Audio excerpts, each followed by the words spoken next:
قيمها 2.5 الا لو اداني ببلاش يعني.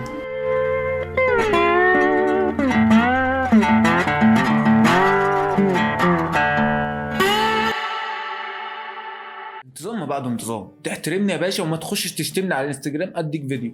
اقسم بالله انا كنت قاعد بكتب الحلقه دي وانا عندي امتحان بكره، يعني انا كنت بكتبها اول امبارح وقاعد بصورها النهارده بعد الامتحان بيوم.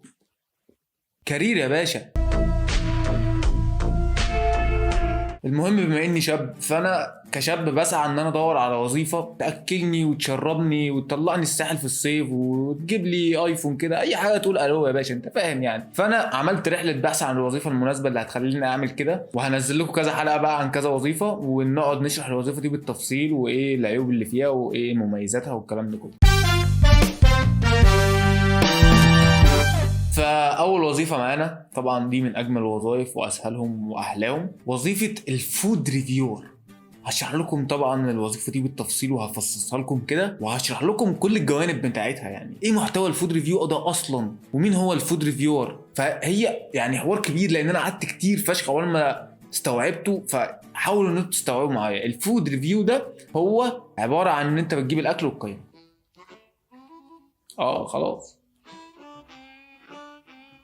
خلاص مفيش حاجه تاني، انتهى. والله العظيم الفود ريفيو ان انت بتجيب الاكل وتقيمه، والفود ريفيور هو الشخص اللي بيقيم الاكل.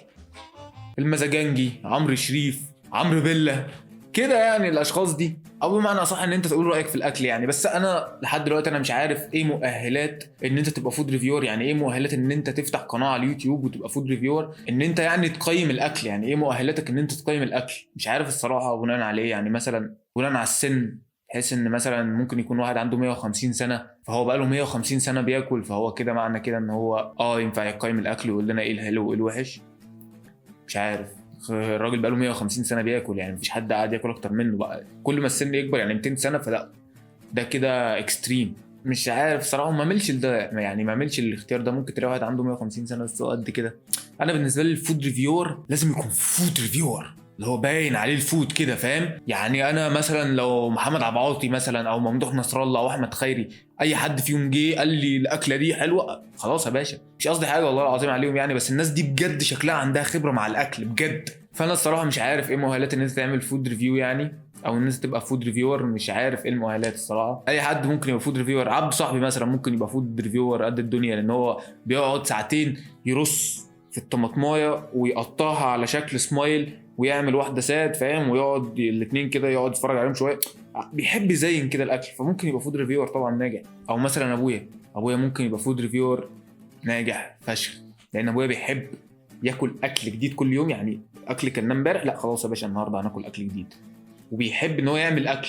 فود ريفيور، شيف فود ريفيور، احلى نجاح يا باشا. لان انا بالنسبه لي يعني انا كشخص، انا بالنسبه لي ان انا ممكن اكل اكل كل يوم لحد ما اموت. الصبح بيضتين اقليهم في الزيت، والعصر حتتين فرخه، وبالليل حتتين زبادي واعيش. لان انا بالنسبه لي الاكل عباره عن طاقه فقط. بس الفكره كلها يعني اللي بيجمع ما بين الفود ريفيورز اللي انا اعرفهم اللي هو ابويا وعبده وكده، ان الناس دي بتشتغل عشان تاكل عيش. يعني الناس دي بتشتغل عشان تاكل. فتخيل تبقى انت بتاكل وتاخد فلوس، يعني بتشتغل بتاكل. جامده فشخ يعني.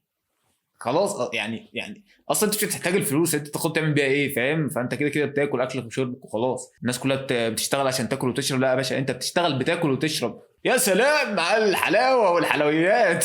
اكيد في ناس هتطلع لي فود ريفيو تقول لي احنا يا باشا بندفع حق الاكل وبتاع. ماشي يا باشا، بس بتدفع حق الاكل، بس انت بتاخد احسن اكل في المحل، اكل درجه اولى. يعني انا ما عنديش مشكله ادفع حق الاكل، ان انا ادفع حق الاكل واكل اكل درجه اولى كده جامد فشخ. انما انا بدفع حق الاكل وباكل، خد يلا خد ادفع. ما احنا عشان كده ما بنحبش ناكل محلات، عشان الاكل اللي بيجي لنا اكل زباله. استغفر الله العظيم يا رب. عشان كده امي تقعد تقول لي كبده الشارع يا ابني. لا، ما لو انا رايح على عربيه كبده وقلت له انا فود ريفيور هيقتنع. انا دخلت محل امبارح وعملت نفسي بقى فود ريفيور وبتاع. انا جعان فاعمل نفسي بعمل فود ريفيوينج عشان الناس يقولوا لي اعمل لنا ريفيو للمطعم بتاعنا وكل ببلاش. ونزلوا لي البيتزا والقهوه. فانا بقى ابتديت ان انا اطلع التليفون وبتاع، يا باشا انا فود ريفيور هنا، فاهم. وابتديت بقى ان انا ابص كده حواليا كتير فشخ واقيم كريسبي دي كمان مقرمشه زود. قيمها 2.5 الا لو اداني ببلاش يعني.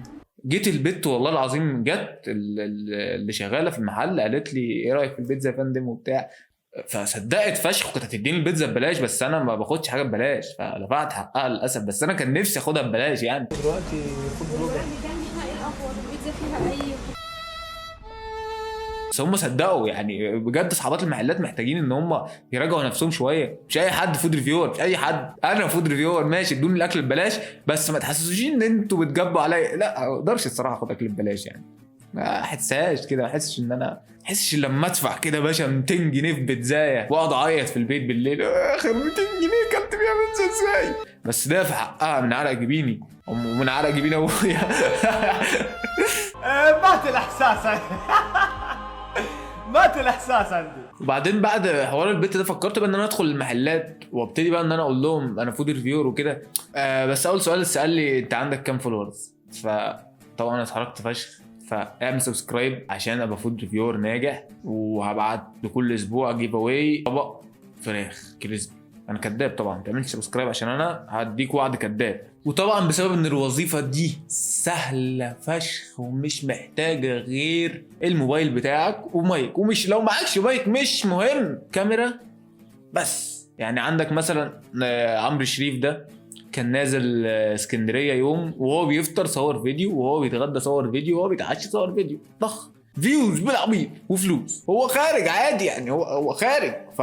هو بالنسبه له الخروجه شغل، يعني الناس كلها بتشتغل الشهر كله عشان تنزل تخرج وتصرف وتقعد تعيط بعديها بقى. لا يا باشا ده نازل شغل، هو بيتفسح بس 2 في 1 يعني. اما انا بعمل محتوى ليه يعني؟ انا بعمل محتوى ليه؟ ما عشان انا عايش العيشه دي، انا مش عايز اخرج اتفسح واقول لهم لا يا باشا ده شغل، واصور لكم فلوج كده واقعد ابطن عليكم وهطلع ميتينكم بس اجيب شويه فيوز يعني كده تغزي العين. انا بقالي 4 سنين ما جمعتش غير $15 ولا $10. ايه حسوا بيا؟ ده ناس اتشهرت على ايدي وانا قاعد لسه مكان محل زر. المهم في واحد طبعا عامل بيف اليومين دول مع الراجل بتاع محلات بهيج اسمه عمرو بيلا، وبالمناسبه اكل بهيج جامد فشخ. شوف يا عم عادل اهو، يعني شوف اعمل لي بقى ديسكاونت فاهم.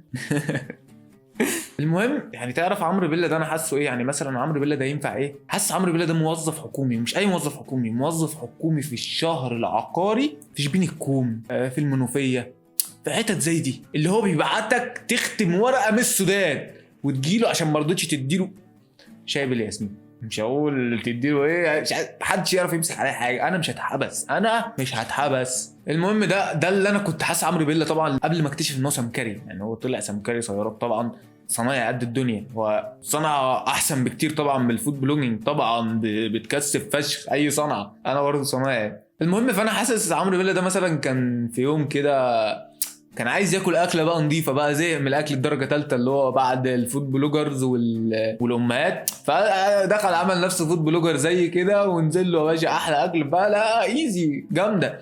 وعشان يتشير بسرعه فهو ماشي على مثل خالف تعرف، اللي هو الناس دي كلها بتقول حلو، لا يا باشا انا هقول معفن، فاهم؟ بسم الله. مبدئيا ما انصحش بالمبكبكه، الزفاره باينه فيها قوي قوي. يعني من اكتر الحاجات اللي عمل لها فود ريفيو وضحكني الفود ريفيو بتاعه بتاع اللبن. ناخد قطعه مانجا.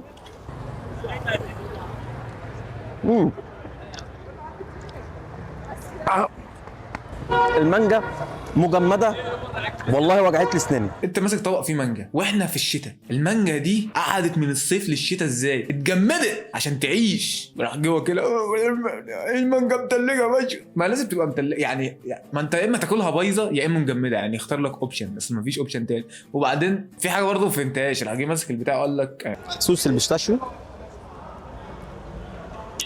ده مش صوص بيستاشيو، ده واخد معلهوش فستق، ده واخد طعم الفستق، الصوص معلهوش فستق. ايه عليه طعم الفستق يعني؟ ازاي؟ وممكن طعم الفستق يتعمل من غير فستق زي ما قال برضو على اللوتس، يعني قال لك اللوتس نفس النظام. اللوتس مش لوتس، ده شركه تاني، كلام سليم. وده الصوص ده معلهوش لوتس اصلي، ده عليه طعم اللوتس. مش فاهم برضو ازاي يعني قادر افهم الصراحه. اي كلام بيتقال يا باشا وخلاص، والناس تقعد تقول ازاي، وعشان كده بتشير بسرعه، وانا اللي بقول كلام حكيم مش مشهور ولا حد يعرف الناس. وفي نهايه الحلقه دي طبعا انا قيم وظيفه الفود بلوجر 9 من 10، عشان هي مش محتاجه غير موبايل ومايك، وانا معايا موبايل ومعايا مايك بالشيء الفلاني، ومعايا مايك تاني والله اهو هي، ومعايا الليك مايك اللي هو بيتعلق هنا يا باشا. انا فود بلوجر قد الدنيا، انا يا باشا طالع اعمل ريفيو دلوقتي لاي مطعم هيجي قدامي. يلا سلام.